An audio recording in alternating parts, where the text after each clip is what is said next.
Assalamualaikum warahmatullahi wabarakatuh. Bismillahirrahmanirrahim. Alhamdulillahirabbil alamin. Wassalatu wassalamu ala khatamil anbiya'i wal mursalin wa ala alihi wa sahbihi ajmain. Wala haula wala quwata illa billahil aliyil azim. Amma ba'd. Para Bapak Ibu jamaah kajian HPT yang dirahmati Allah, kita akan lanjutkan pada kajian kita di kesempatan kali ini. Kita akan masuk kepada kandungan hukum dalam Al-Quran. Dari segi hukum, Allah telah menetapkan yakni hukumnya lewat nas-nas baik Al-Quran dan juga As-Sunnah. Dari sisi ini maka dapat ditemukan yakni hukum-hukum Allah di dalam nas tadi itu ada 3. Pertama, hukum Allah dapat ditemukan dalam ibarat lafal. Pada ibarat lafal Al-Quran yang menurut bentuknya ialah disebut secara harfiah. Jadi pada ibarat nas yang bisa ditangkap secara harfiah.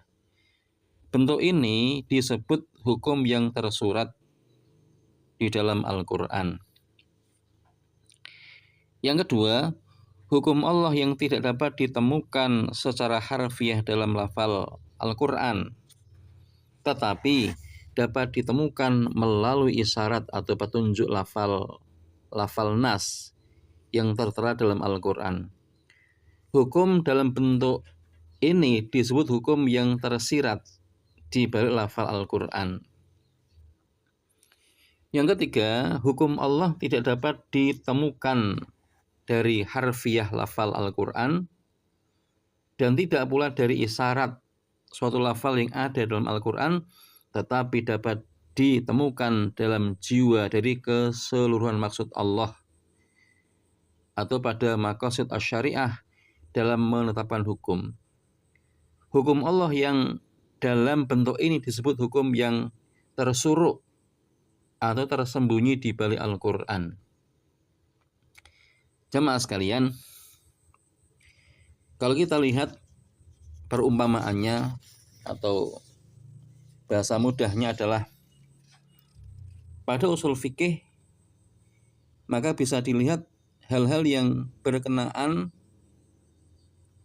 dengan lafal-lafal yang secara tersurat memang tidak tersebutkan secara langsung, tetapi secara tersirat maka ada kandungannya. Ini pada satu contoh di hukum atau maksud hukum yang kedua adalah dikatakan ada kaidah mafhum muwafaqah atau mafhum mukhalafah. Umpamanya, ini kita masuk pada sisi atau sesi yang kedua, yakni tentang hukum yang tersurat di dalam Al-Quran. Umpamanya adalah memukul orang tua tidak disebutkan secara ibarat nas dalam Al-Quran. Jadi yang namanya memukul, kemudian menempeleng, menendang, atau mendorong, ini tidak disebutkan dalam Al-Quran. Tetapi Al-Quran menyebutkan larangan mengatakan pada orang tua. Contoh di surat Al-Isra ayat nomor 23, wala taqullahuma uffin wala tanharhuma wa qullahuma qaulan karima.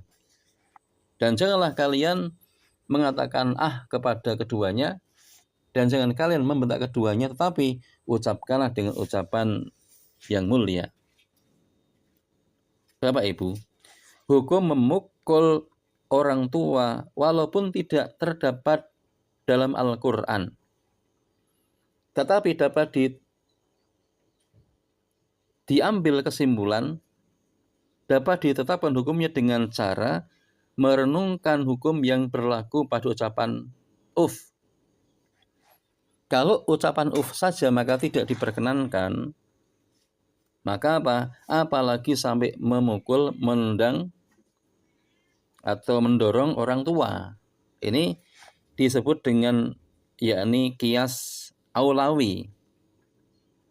Jadi kias aulawi atau fahwal khitab. Al-Quran tidak menyebutkan hukum merusak atau membakar harta anak yatim secara ibarat nas.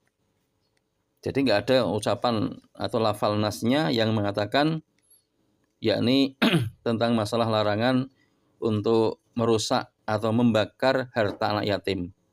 Tetapi larangan Al-Quran itu menyebutkan adalah memakan harta anak yatim. Jadi di Al-Quran disebutkan larangan memakan harta anak yatim secara tidak lazim dengan suatu ancaman.